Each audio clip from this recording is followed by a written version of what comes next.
rejoignez. À la une ce matin, donc, les derniers développements après l'attaque devant les anciens locaux de Charlie Hebdo hier. On y revient bien sûr avec nos nombreux invités qui nous ont rejoints sur ce plateau. Guillaume Bigot est toujours avec nous, Noémie Schulz également. En face de vous, nous rejoignent à l'instant Jacques Ponas, bonjour. Vous êtes ex-chef d'unité de coordination de la lutte antiterroriste. Merci de votre présence. Et François Bersani, bonjour. Bonjour. Vous êtes secrétaire départemental adjoint Yvelines SGP Police. On vous retrouve là aussi dans quelques toutes petites secondes. François Bersani, l'homme en question parle en garde à vue. C'est lui qui fournit les informations le concernant. 18 ans, né au Pakistan, arrivé en France il y a 2 ans. Pour l'instant, on ne va pas dire qu'il coopère, parce que voilà. Mais pour l'instant, il parle, il se livre.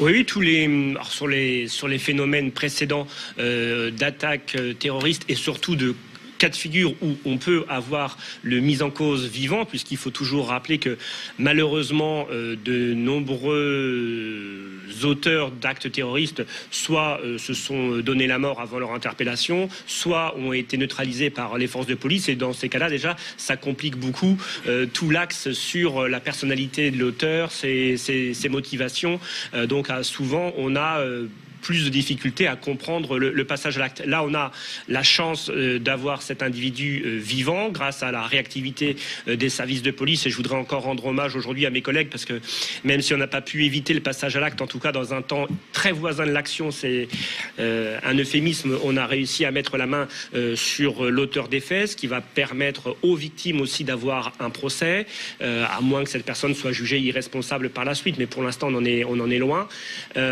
Après, il faut se méfier, parce que les premières déclarations qui sont faites en général à chaud sur la voie publique, en plus on a su qu'il avait besoin d'un interprète, donc on n'est pas... il peut y avoir aussi des nuances sur les premières déclarations faites à chaud. Donc il va y avoir tout un travail en effet avec interprètes et avec des avocats, j'imagine, pour délier et délier. Maintenant, on a 2 cas de figure en général. On a l'auteur qui se mure dans le silence, et l'auteur qui est plus prolixe. Donc on va voir là si on est sur un auteur prolixe. Il y a cette information qui nous est confirmée par le service police-justice à l'instant via Noémie Schulz. Un homme de 26 ans a été grièvement blessé à la gorge hier devant le commissariat de Sarcelles. Le suspect qui avait pris la fuite a été interpellé ce matin. Information CNews. La victime n'est pas connue de la police. Victime qui a été retrouvée par les policiers avec une plaie de 10 cm à la carotide. Tout ça s'est passé donc devant le commissariat de Sarcelles en début de soirée hier. François Bersani, vous nous confirmez ces informations ici en plateau? Oui, de sources policières, je peux vous les confirmer. Oui, des faits qui auraient eu lieu vers 21h40 hier devant le commissariat de police de Sarcelles. On ignore à l'heure qu'il est si la motivation de l'auteur était de s'en prendre éventuellement à un policier, mais le fait de choisir, d'attaquer devant un service de police, je pense que l'enquête va le déterminer, mais il y avait peut-être quand même une vague idée de vouloir s'attaquer aux forces de l'ordre sur ce lieu. Il semble en effet que la victime, elle, ne soit pas un policier, mais je pense qu'on est dans le même schéma qu'hier en s'attaquant à des passants, ou en tout cas des employés d'une agence de presse hier devant les locaux. Je pense que maintenant, ce qu'on appelle parfois le Uber terroriste, il a des infos ou parcellaires ou non mise à jour, et il pense encore s'attaquer à une cible qui ne fréquente plus, qui n'est plus présente dans les bâtiments. Mais c'est pour ça que la menace, et pour revenir à l'espèce de polémique qui naît sur la sécurisation de tous les lieux, j'entendais hier qu'il fallait peut-être envisager de sanctuariser, de mettre en place des protections sur tous les lieux où ont eu lieu des attaques terroristes, ce qui voudrait dire qu'on devrait peut-être encore aujourd'hui protéger la rue des Rosiers, la rue Marbeuf, la galerie du Claridge aux Champs-Élysées, la promenade des Anglais, le stade. Et alors qu'on sait qu'en plus que ces gardes statiques sont très chronophages. Sont très chronophages. Voire offrent des cibles.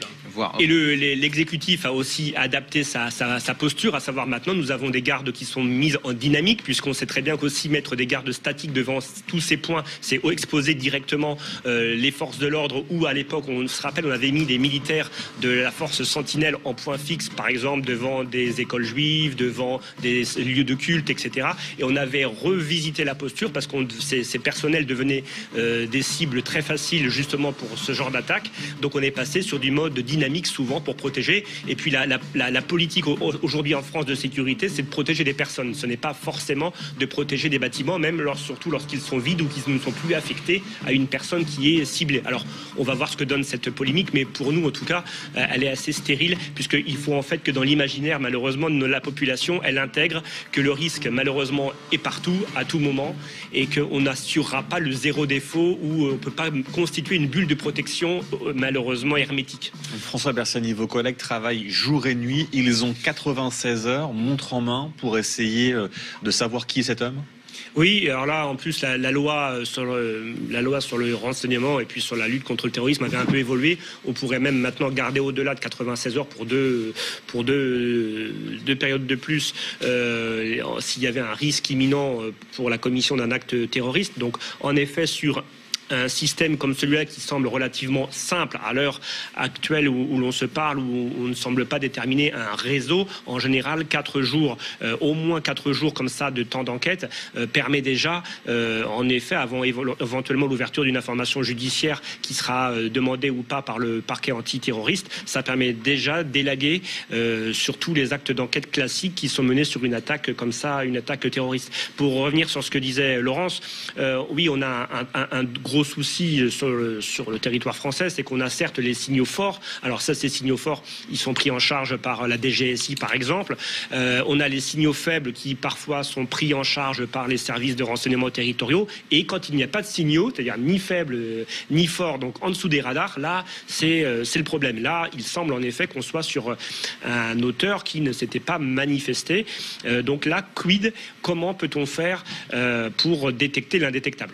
François Bersani.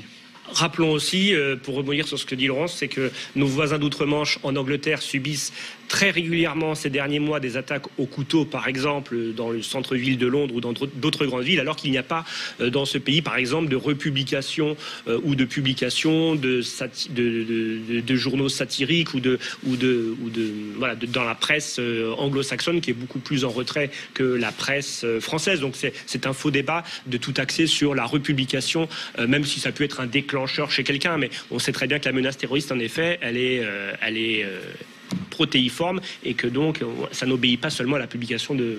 François Bersani, en un mot. Oui, je ferai très court. Donc sur le phénomène des mineurs non accompagnés ou mineurs isolés, c'est un sujet que les forces de police remontent depuis des mois, des années au pouvoir exécutif. Il y a toujours ce dogme du mineur. Donc on donne des budgets par département, parfois de 30 millions d'euros à l'année pour assumer la charge de l'entretien et de l'hébergement de ces mineurs accompagnés. Mais il n'y a aucun suivi. Quand ils commettent des actes de délinquance, ils sont remis aussitôt la fin de la garde à vue dans la nature, soi-disant dans des foyers dans lesquels ils partent dans la journée même. Donc il n'y a absolument pas de prise en compte actuellement de ces mineurs non accompagnés qui sont très souvent des délinquants, qui n'ont pas envie en plus de s'intégrer à la population française et qui commettent délit sur délit et qui peuvent aussi passer sur de la radicalisation et commettre des actes de terrorisme. Merci François Bersani. Oui, les policiers, que ce soit des services de renseignement, des services judiciaires ou de la sécurité publique, qui sont aussi amenés à travailler sur tout le spectre